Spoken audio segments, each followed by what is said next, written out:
Apocalipse 3:7 diz: E ao anjo da igreja que está em Filadélfia escreve: Isso diz o que é santo, o que é verdadeiro, o que tem a chave de Davi, o que abre e ninguém fecha, e fecha e ninguém abre.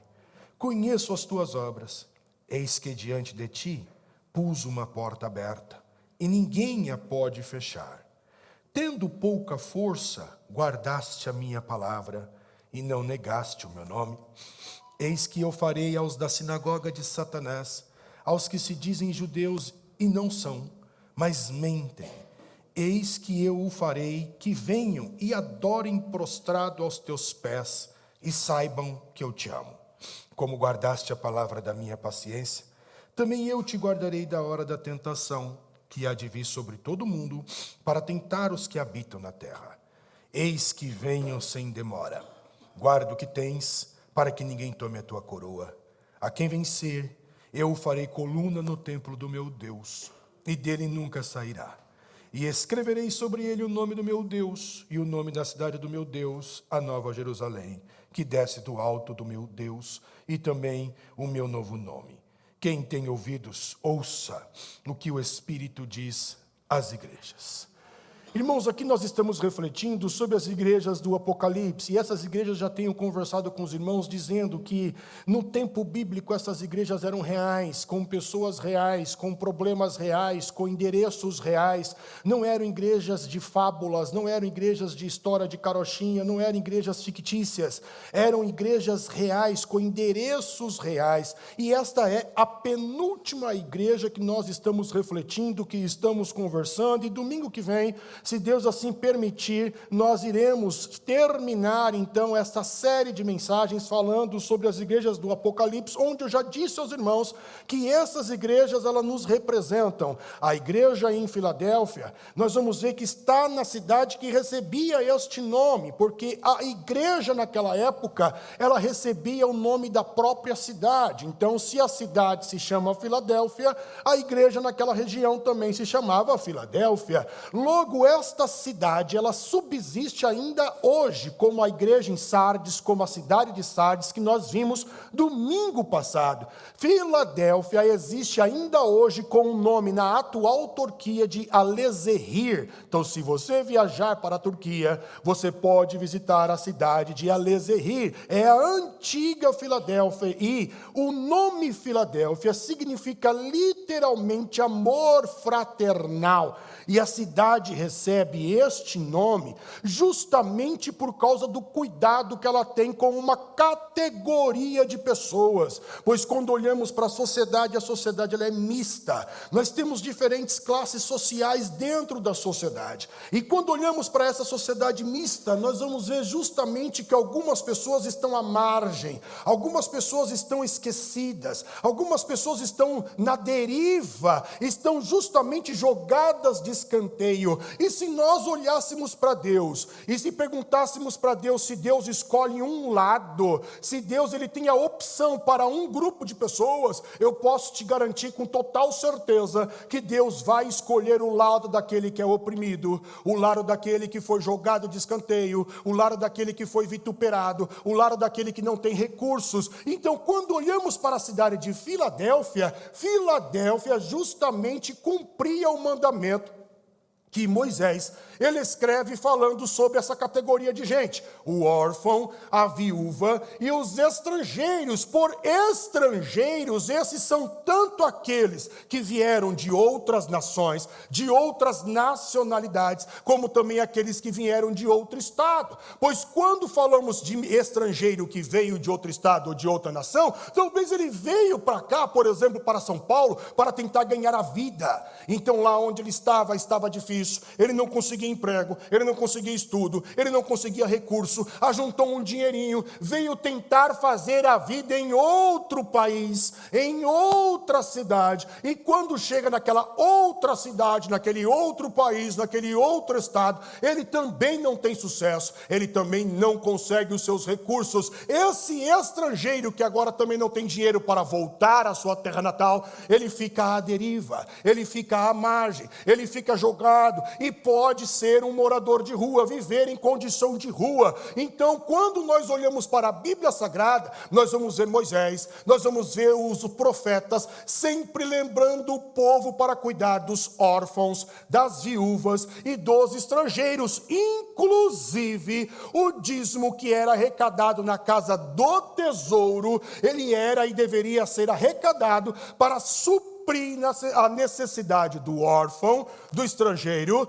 e da viúva. É o que Moisés escreve em Deuteronômio, capítulo de número 26 e verso de número 12. Moisés assim escreve, eu faço questão que tu grave este versículo. Moisés escreve em Deuteronômio 26, 12, assim diz: quando acabares de separar todos os dízimos da colheita no ano terceiro, não é mensal, no ano terceiro, que é o ano dos dízimos, não é mensal, é em 3 anos, então os darás ao levita, ao estrangeiro, ao órfão, à viúva, para que comam dentro das suas portas e se fartem. Então perceba, muito mais do que talvez investir dentro do próprio tabernáculo, o recurso arrecadado era para satisfazer a necessidade da sociedade. Era este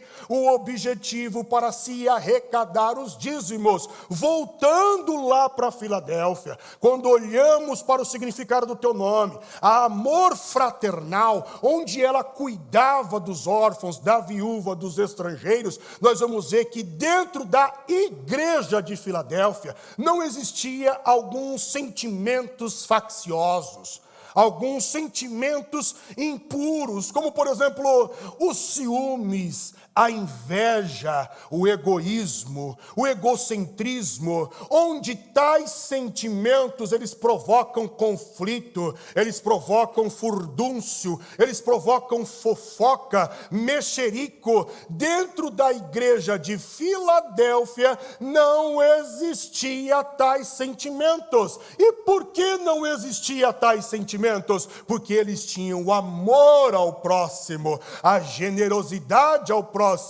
E quando você pensa no próximo e pensa com amor, com generosidade, compartilha, com comunhão, nós não pensamos ou não temos espaço para pensar em sentimentos impuros e facciosos. E isso é tão verdade que a igreja de Filadélfia é uma das poucas igrejas, para não dizer talvez a única, que não recebeu crítica de Jesus. Mas tem um problema. Jesus não critica essa igreja, mas tem um problema. Nós vamos ver que o problema dessa igreja é que era pobre. Repito, nós vamos ver que o problema dessa igreja é que ela era pobre.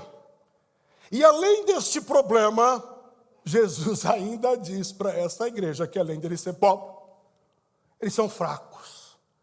É o que Jesus diz em Apocalipse, capítulo de número 3 e verso de número 8. Acompanhem comigo. Conheço as tuas obras.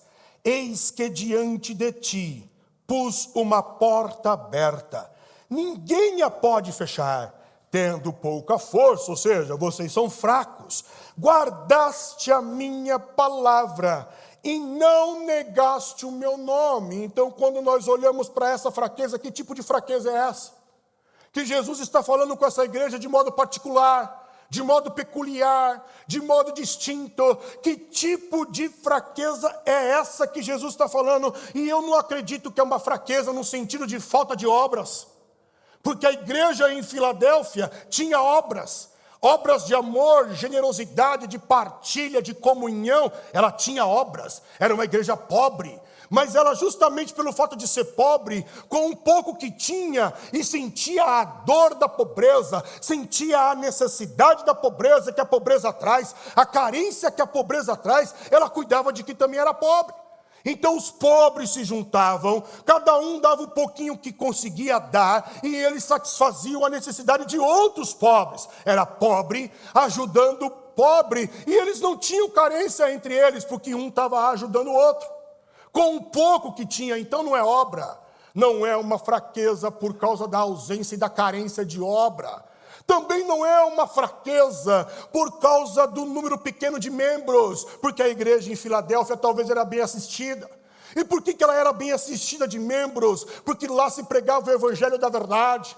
Lá se tinha a presença do Cristo, e onde Cristo chega, todos querem se achegar próximo. Onde Cristo está, todos querem estar. Onde Cristo entra, todos querem entrar. Onde Cristo senta, todos querem sentar. Onde Cristo levanta e caminha, todos querem caminhar, porque todos querem estar ao lado do Cristo. Faz bem estar com Cristo. Nós nos revigoramos, nós choramos, nós encontramos sentido. Estar com Cristo é muito bom, e a igreja em Filadélfia tinha a presença de Jesus, então não era carência de membros, então não é nesse sentido. Que tipo de fraqueza é essa? Com certeza a fraqueza que Jesus está falando aqui é a fraqueza no poder aquisitivo, dinheiro. Porque quando nós falamos de dinheiro, irmão, venhamos e convenhamos, nós sabemos que quem tem dinheiro manda. Nós sabemos que isso é uma verdade. Quem tem dinheiro compra. Quem tem dinheiro vai. Quem tem dinheiro vem. Quem tem dinheiro consegue ganhar uma causa. Quem tem dinheiro consegue comprar uma assinatura decisiva. Quem tem dinheiro consegue manipular. Quem tem dinheiro consegue influenciar. Quem tem dinheiro consegue ditar ordens. Consegue colocar regras. Então o dinheiro é um elemento de influência. E a igreja em Filadélfia era fraca de dinheiro. Em outras palavras, era fraca também na influência. E quando eu falo influência, é também influência política, porque o dinheiro também te coloca na política. Então é duplo poder, política e dinheiro, duplo poder. E no caso de Filadélfia, ela não tinha recurso financeiro e também não tinha recurso político. Ela estava à mercê, ela estava jogada. Era uma igreja simples, era uma igreja que dependia de favores, não tinha luxo, não tinha seguidores no YouTube, não tinha seguidores no Instagram, não tinha curtida, não tinha notoriedade, não era vista, não era percebida, tanto que essa igreja não tinha recurso para se proteger de Roma. Roma invadia as cidades circunvizinhas, ela se proliferou, e as cidades que tinham dinheiro conseguiam se armar de modo bélico, e Filadélfia não conseguia se armar, não conseguia se proteger, justamente porque estava à deriva. Então vem Jesus, entra em Filadélfia, entra na igreja e faz uma promessa para essa igreja. Verso de número 8 do Apocalipse, capítulo de número 3, diz assim: eu conheço as tuas obras, eis que diante de ti eu pus uma porta aberta e ninguém pode fechar. E quando pensamos sobre porta aberta, nós estamos falando de acesso. É igual aqueles departamentos na empresa onde você vai em um determinado local e tem uma placa lá, acesso restrito, ou seja, você não pode passar por aquela porta. Sempre quando tem uma placa acesso restrito, debaixo daquela placa ou do lado da placa, nós temos uma porta, você não é permitido para entrar aqui. Você não tem licença para entrar aqui. Então, quando falamos de porta, estamos falando de passagem. Quando falamos de porta, estamos falando de liberdade na passagem, de acesso total. O que Jesus está falando é isso para essa igreja. Eu vou dar acesso total para vocês. Vocês irão passar por essa porta que eu vou abrir. Entretanto, porta aberta também significa oportunidade. Eu vou dar uma oportunidade para vocês que são esquecidos, que não são vistos, que estão à mercê, que são pobres, que ainda não tiveram grandes experiências de fé. Eu vou dar oportunidade de fé que vocês nunca viveram na vida. Vocês irão ver e as pessoas vão perceber isso em vocês. É isso que Jesus está falando. Além desta promessa, também Jesus diz no verso de número 9, ele diz assim: eis que farei aos da sinagoga de Satanás aos que se dizem judeus e não são, mas mentem, eis que eu farei que venham e adorem prostrados aos teus pés, e saibam que eu te amo. A promessa aqui é de exaltação. Como podemos sintetizar, resumir a carta em Filadélfia? A carta em Filadélfia é uma carta de promessa. É uma carta de promessa de exaltação. É uma carta de promessa de notoriedade. É uma carta de promessa onde esta igreja vai ser percebida. Ela vai viver o que ainda não viveu. Só que quando nós pensamos na exaltação, quando pensamos nessa promessa que Jesus está lançando para essa igreja, às vezes nós podemos então contrapor e pensar: Jesus está prometendo porque a igreja era pobre, tadinhos. Coitado dos irmãos lá em Filadélfia, não viveram nada. Não consegue nem comprar uma casquinha no McDonald's, não tinha dinheiro para nada, não podem assistir nada no cinema, não podem festejar, são carentes disso, daquilo outro. Então, por causa da humildade, da simplicidade que essa igreja tem, Jesus está prometendo alguma coisa para ela, mas eu acredito que não é por causa da simplicidade, da carência, da necessidade que Jesus ele faz uma promessa. Acredito que a resposta pela qual Jesus ele fez uma promessa está no verso de número 9. As 3 últimas palavrinhas do verso de número 9 de Apocalipse, capítulo 3. Olha e perceba o que é que Jesus ele fala para esta igreja.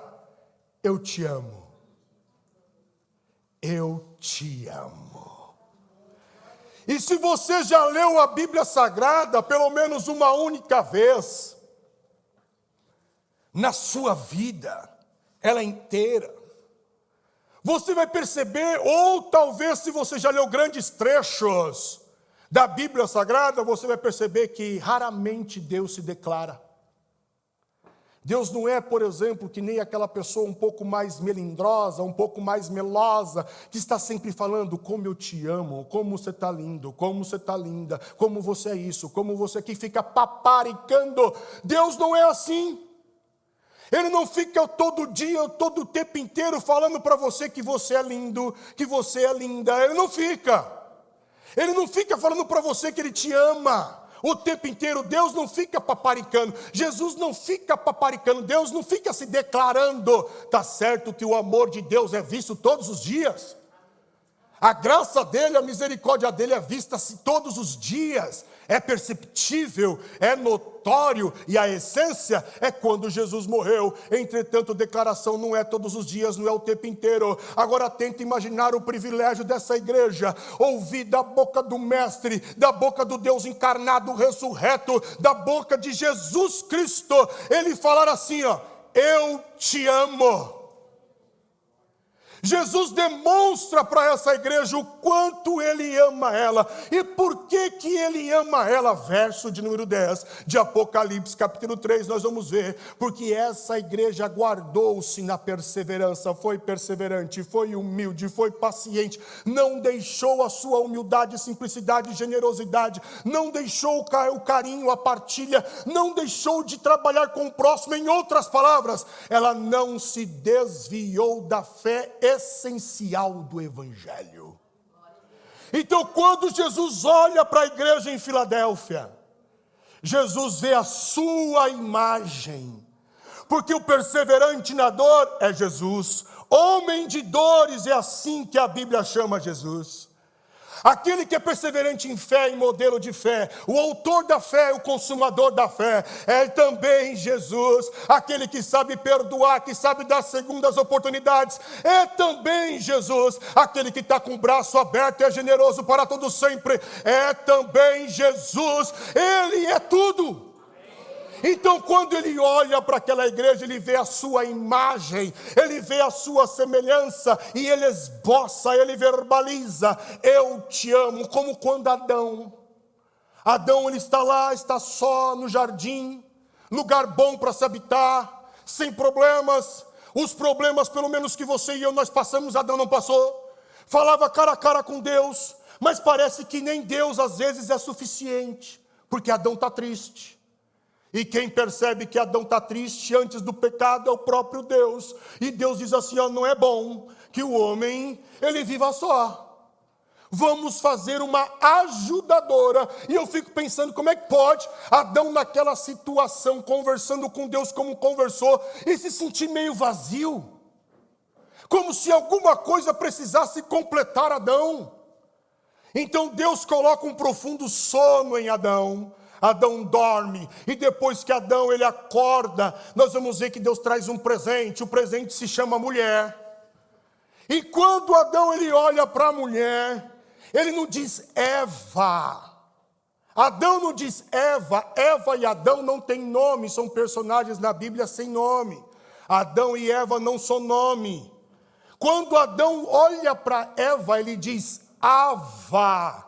Ava significa reflexo. Em outras palavras, quando Adão olhou para a suposta Eva e disse Ava, ele viu o reflexo de si, uma extensão de si, pois ele olhava para o camelo, para o dromedário, para o tubarão, para o macaco, para o gorila, e nenhum desses animais se parecia com ele. Era da mesma raça, era da mesma espécie. Agora, quando ele olha para Eva, ele vê uma extensão de si e se sente completo. Este mesmo sentimento de amor é o que Jesus sente quando ele olha para a igreja em Filadélfia, pois ela tinha as características de Jesus. O problema e o perigo é na interpretação bíblica. Nós nesta era, nós aqui e agora, quando nós lemos tais versículos, eis que diante de ti eu coloco uma porta aberta. Eu vou fazer com que essas pessoas venham e se prostrem aos teus pés. Pois quando olhamos para a Bíblia Sagrada, nós leitores da Bíblia hoje, não somos a população da época que foi escrita. Nós estamos muitos séculos na frente, depois. Então nossa população, nós cristãos hoje, corremos o risco de interpretar a Bíblia errado. Pois existem duas maneiras de se interpretar a Bíblia de modo vulgar e popular. A primeira é literal, e a segunda é simbólica.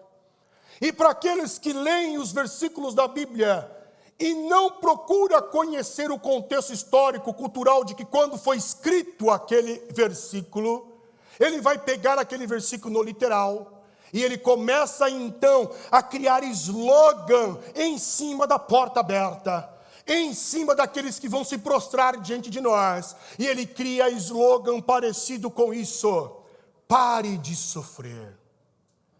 Não sofra nunca mais. Venha para cá. A nossa corrente de oração é muito forte. Toda maldição sobre a tua vida será quebrada quando nós impormos a mão com a nossa oração forte e te ungirmos com o especial, único, legítimo óleo de Israel carimbado e certificado. Ele vai impedir com que qualquer mazela chegue sobre a tua vida. Esses são os que pegam no literal. Os que pegam no literal vão pegar aquele versículo, por exemplo, quando Paulo é açoitado, preso de modo injusto. Ele está com Silas, ele canta, a prisão balança, ele é liberto, mas ele não foge. Nós conhecemos o enredo e a narrativa. Mas o carcereiro agora não encontra ninguém. Então ele pega uma adaga, uma espada, alguma coisa pontiaguda e quer se matar.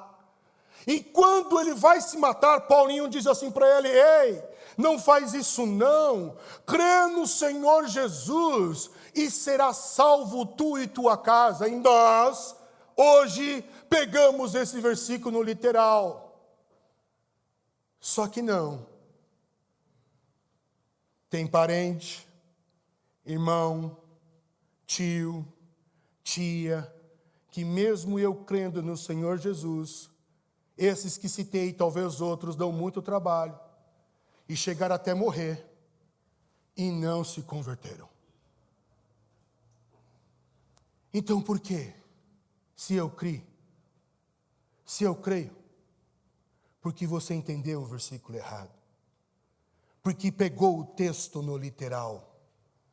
Na época em que Paulo fala unicamente para uma pessoa e não falou para mais ninguém, Ele diz para um carcereiro, em um determinado momento, crê no Senhor Jesus e será salvo tu e tua casa. E eu não estou falando que Jesus não tem poder para salvar a tua casa, Ele tem.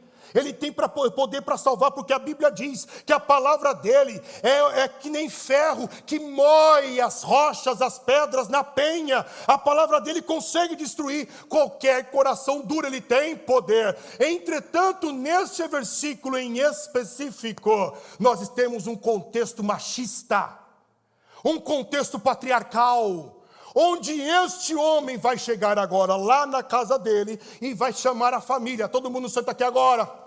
Olha o seguinte, eu estava na prisão e um certo louco começou a cantar lá mesmo preso, apanhou pra caramba e estava cantando na prisão, e eu vi Deus se manifestar. Deus honrou a fé daquele camarada, a prisão tremeu, as correntes se quebraram, o portão se abriu, só que ele não fugiu, e ele me apresentou Jesus Cristo, e eu aceitei esse Jesus, e a partir de hoje, você mulher, e vocês meus 7 filhos, irão também servir a Jesus. Era assim que funcionava, e até hoje no Oriente Médio ainda é assim. Ganhou o pai, cultura patriarcal, ganhou toda a família. Mas aqui no Ocidente não é assim. Cada cabeça é uma cabeça. Então corremos o risco de interpretar no literal. Deus tem todo o poder, mas também a Bíblia demonstra que nem o próprio Deus faz se o teu coração estiver fechado. Ele é educado, ele vai bater, e para ele cear, você tem que abrir a porta. Agora, tanto de modo simbólico, como de modo literal, é necessário você entender a cultura, entender o momento que foi falado, você perceber a ideia central do texto, a lição, extrair e adaptar para a tua vida, mas você entendeu o contexto. Então, quando nós olhamos para a porta aberta, a expressão porta aberta diz respeito à experiência de fé. Preste atenção, Jesus está falando com uma igreja, e como é que a igreja anda se não por fé? Paulo falou e escreveu que nós não vivemos por vista, nós não vivemos de pelo arrepiar. Arrepiei agora tudinho aqui, irmão. Não vivemos de pelo arrepiar, não vivemos de cabelo ficar em pé, não vivemos do que vemos, não vivemos do que nós ouvimos, nós vivemos por fé. Nós vivemos por fé em Jesus Cristo. A igreja peregrina por fé.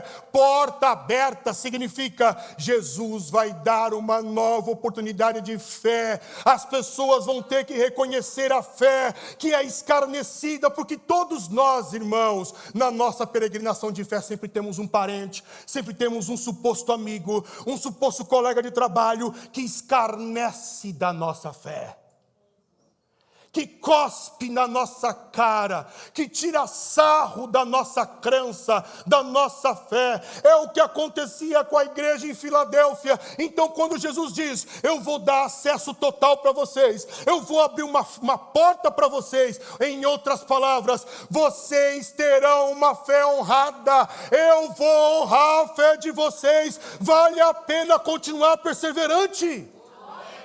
É isso que Jesus está falando. Aqueles que escarnecem de você, é como Jesus citou aqui para essa igreja, os que dizem que são judeus, mas não são, da sinagoga de Satanás, é o que Jesus diz em relação a eles, esses que estão muito próximos, que diz que está orando, mas não está, que diz que vai ajudar, mas não ajuda, que na verdade zomba dos teus sonhos, que na verdade zomba da promessa que Deus te fez, fala que não vai acontecer, que já passou muito tempo. Esquece isso daí. Deus está falando assim para esta igreja e para nós nessa noite. Eu vou honrar essa fé, e todos os que estão zombando terão que perceber que eu estou contigo, que eu não desisti. Eles vão se prostrar é reconhecer que Deus não te abandonou. A mão dele está sobre a minha vida, a mão dele está sobre a tua vida, a mão dele está sobre a vida desta igreja, e ele está abrindo uma porta para nós. experiências de fé. É isso que nós vamos viver. É isso que Jesus está falando para ele, para esta igreja. E quando falamos em Jesus, como é que Jesus se apresenta para essa igreja? E no verso de número 7 do capítulo 3, Jesus então se apresenta assim. Isso diz o que é o santo, o verdadeiro, o que tem a chave de Davi, o que abre e ninguém pode fechar. O que fecha e ninguém pode abrir. E quando nós olhamos para esse versículo, ele é o cumprimento de uma promessa messiânica. Ele é o cumprimento da promessa que o próprio profeta Isaías fez no capítulo 22, no verso de número 22. Então veja a promessa que foi lançada lá e se cumpre em Jesus. E porei a chave da casa de Davi sobre o seu ombro, e ele vai abrir e ninguém vai fechar. E quando ele fechar, ninguém abrirá. Quando Jesus faz a promessa da porta aberta, sabe o que ele está querendo dizer? Quem está prometendo para vocês é também uma promessa encarnada. Cumpriram na minha vida, eu vou cumprir na vida de vocês. É isso que ele está falando. Eu tenho toda a autoridade no céu, na terra. E quando eu falo, a morte tem que dar lugar à vida. Quando eu falo, a enfermidade tem que dar lugar à saúde. Quando eu falo, os aspectos geográficos têm que obedecer, porque Ele tem todo o poder. É esse que está prometendo para nós, Jesus de Nazaré. Agora, se tentássemos colocar a igreja de Filadélfia dentro do contexto histórico das igrejas no mundo, desde quando foi fundada até os nossos dias, eu diria que talvez a igreja de Filadélfia é a igreja que diz respeito à pós-reforma protestante. Porque até a reforma protestante, quando Constantino se tornou imperador romano, e o cristianismo se tornou religião oficial de Roma, até a reforma protestante, que isso durou praticamente 1000 anos, nós vamos ver que a igreja se esqueceu da sua essência. A igreja abandonou o perdão, a igreja abandonou a generosidade, a igreja abandonou o carinho, a partilha, a igreja abandonou todas as características do Cristo nesse período que você e eu conhecemos como Idade Média. Mas veio a reforma protestante, e depois da reforma protestante, agora os protestantes, eles são queimados pelo Espírito Santo, e sentem novamente a vontade de partilhar, de levar o evangelho, de levar a palavra, e a igreja começa a caçar a igreja. Agora há uma perseguição interna, cristãos perseguindo cristãos, a igreja caçando a própria igreja, e agora a igreja, discípulo de Jesus, agora é vituperada. Não tem recursos financeiros, mas a chama arde. Ela quer trazer o perdão a toda a raça humana. Então Deus, ele resolve abrir uma porta. Jesus abre uma porta para essa igreja vituperada no pós-reforma protestante. E Paulo, ele descreve como é essa igreja que é escarnecida, jogada a mercê, pobre, fraca. Paulinho descreve como é esse tipo de cristão e de igreja em 2 Coríntios, capítulo 6, e verso de número 4. Veja se isso faz sentido para você.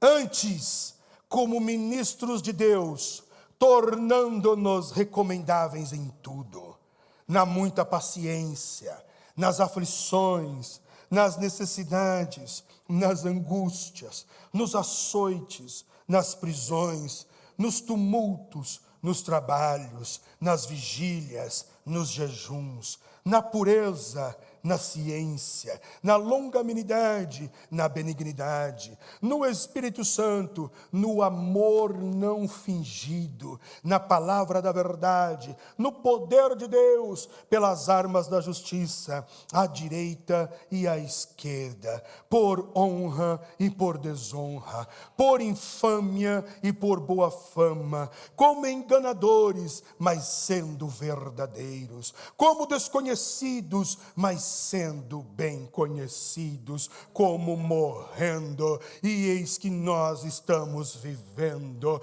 como castigados, mas nunca mortos, como contristados, mas sempre alegres, como pobres, mas enriquecendo a muitos, como nada tendo, mas possuindo tudo. E por que é que esse tipo de igreja largada, ela possui tudo, é rica? Porque o Senhor Jesus está à frente desta igreja. É por isso que possui tudo.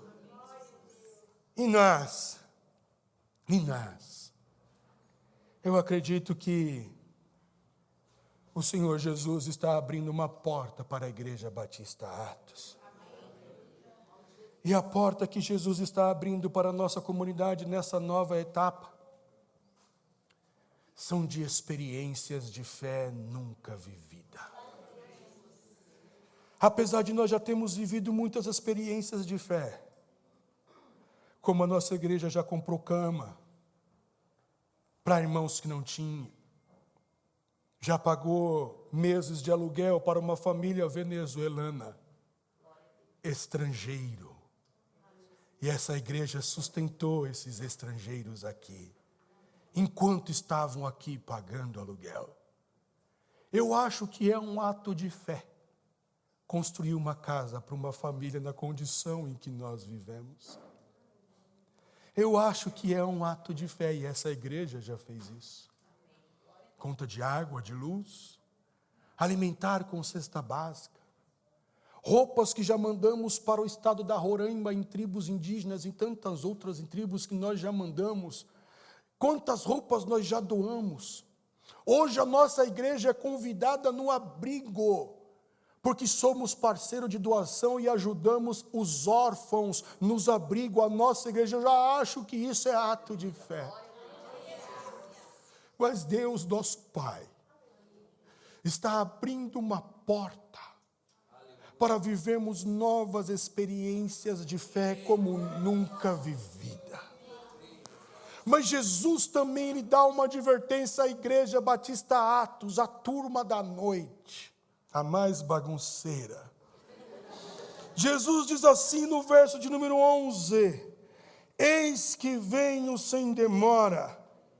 Guarda o que tens para que ninguém tome a tua coroa. O que Jesus está querendo dizer para nós é o seguinte: eu vou abrir essa porta, vocês vão viver novas experiências de fé, será notório, terão notoriedade. É isso que Jesus está falando. Só que, presta atenção, quando eu abrir a porta, guarda a simplicidade, guarda a humildade, guarda o amor, guarda o perdão. Não perca a essência do Evangelho, não transforme as experiências em deuses, não troca Deus por nada. É uma porta aberta pelo próprio Deus, mas mantenha a essência do Cristo, mantenha a luz do Cristo, mantenha o tempero do Cristo, o perfume do Cristo.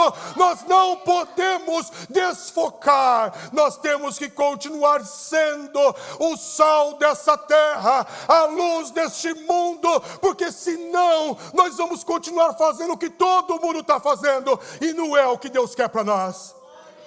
A porta está sendo aberta, mas guarde a essência do Evangelho.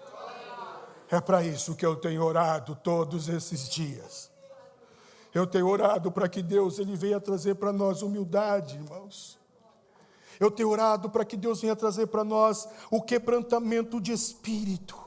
Eu tenho orado para que Jesus venha trazer para nós, em nós e por meio de nós, o verdadeiro avivamento.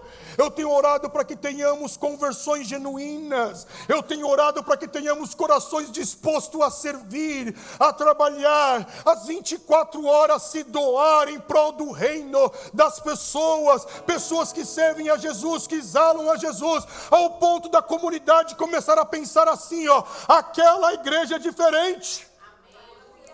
Lá tem gente diferente. Eles não são iguais aos outros. Eles não fazem as mesmas coisas que os outros. Não tem maracutaia lá não. Eles são diferentes. Revelar o Cristo sem perder a humildade. Que Deus nos conserve na essência do seu reino. É para isso que eu oro. Deus os abençoe.